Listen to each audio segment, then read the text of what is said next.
In occasione della visita a Cagliari di Papa Francesco, in programma domenica, l'associazione Carta di Zuri donerà al Pontefice una bertula, la bisaccia dei pastori, con all'interno il testo del manifesto contro la povertà e per il lavoro. Abbiamo chiesto a Don Pietro Borrozzu, presidente dell'associazione, il significato di questo gesto. Credo che possa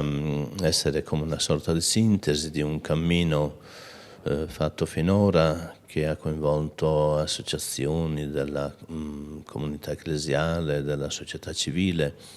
in un impegno condiviso di lotta alla povertà e per il lavoro e quindi per la dignità dell'uomo all'interno di questa isola. L'incontro con Papa Francesco non può non contenere anche questo percorso e questo messaggio che abbiamo tentato nel tempo di dare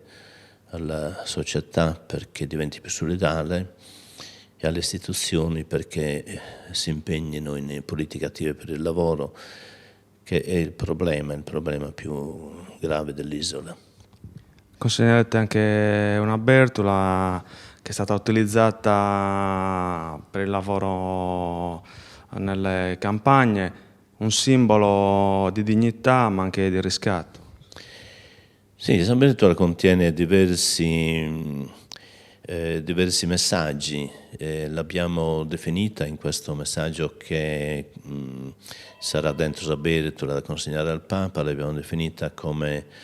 San Bertola de sa vida, perché conteneva le cose da mangiare che gli uomini della campagna si portavano appresso, a volte dovevano rimanere anche diversi giorni in campagna senza ritornare a casa, riportavano con San Bertola dalla campagna il frutto del lavoro, quindi è anche simbolo del lavoro,